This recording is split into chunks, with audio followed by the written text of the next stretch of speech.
What do you think is the biggest, beyond May 2nd, and obviously that comes first, but Yeah, what's yeah, the biggest legacy fight out there? Yeah, the biggest fights right now, I believe that is Benavidez or Bivol. You know, now when we fought Anthony Yard, Bivol gave us the belt. He didn't want to fight.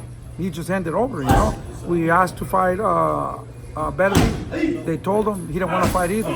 That's why we fought Yard. But now they're saying they want to fight. So I think those are the biggest fights, and those are the fights that David wants. He wants Benavidez. He wants Bivol. He wants to prove the people that he's the best. I would love to fight Bivol because he beat Canelo. He beat Zurdo Ramirez. So if we can beat the one that beat the one, you know, those are the fights that we want to look for. We don't want no tune-ups, you know, and you see David never wants tune-ups. He wants to fight the best. So we're here to fight the best at cruiserweight or 175. You still believe you get back down to light heavyweight strong and get right into a Bivol? Of course, that's the plan. You know, we're going to fight now and hopefully everything goes well. No injuries, no cuts. We go down to 175 and chase the monsters of the division, you know? That's the plan. But like I said, you know, first things first, we got to take care of May 2nd and prove and show the people that David is the face of boxing. And then we could go on with the other fight that people want to see. How many times did Zurdo and your son spar over the years? They did spar a lot of times, maybe like about 50 to 75 times, you know? Damn. We got, when Zurdo fought the first time, David was sparring partner for that whole camp to fight for his world title against King Abraham. And then from then on, you know, all these other times, you know, so we were with them for like 3-4 years. So we did spar a lot of times.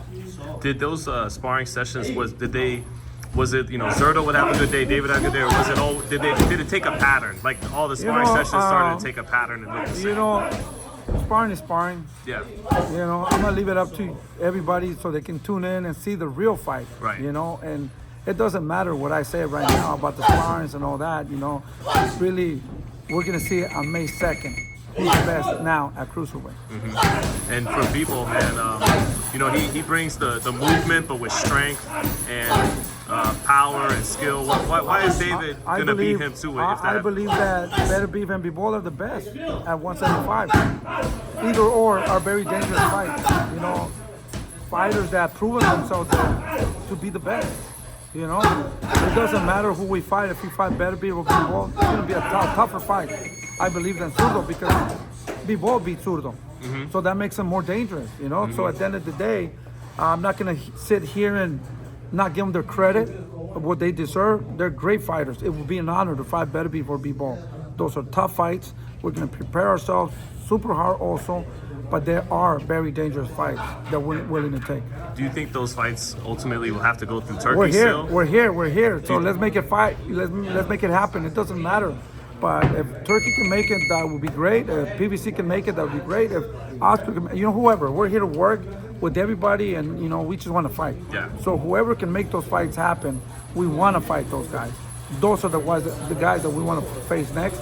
So at the end of the day, David's only 29 years old, you know, undefeated. So these guys already lost, you know. So let's make it happen. What did you think of Opetaia in his last fight? Opetaia, you know what? I think he's a great fighter. I met him at a fight. I want to give a big shout out to Opetaia. I think he's a great fighter. He's doing well, but I think he still needs the experience, you know. His last fight, I think he held back. He looked a little bit tired. He was struggling in there. He did win the fight to me. And, I mean, he did win pretty much all the rounds. But, you know, I just think that he needs a little bit more experience. You know, we'll fight him tomorrow. Not a problem. Like I said, we want to fight him. But it's a fight that people want to see. He fought in a thing that was kind of empty, you know. I mean, what's it hold, like 2,000 people? No, I think about 1,000. 1,000. How many people were there? Yeah. To come and see him? Like, you know, probably 800. 800. Yeah, so, like that, yeah. I mean, I think, you know, at the end of the day, right now, the fighters that we want to fight are the big fighters, the dangerous fighters. Is he a dangerous fighter? Not now. I think he's coming up a couple of years. He'll be a dangerous fighter. and we would love the opportunity to fight Opetaia. But I think that right now it's going to take a little bit, maybe like about a year or two. What do you think the fact that he's recognized by many in the boxing world as the real lineal cruiserweight champion? Do you? I mean, who is he recognized by? The ring. The ring. Who owns the ring? Turkey Al-Sheikh. Who owns him?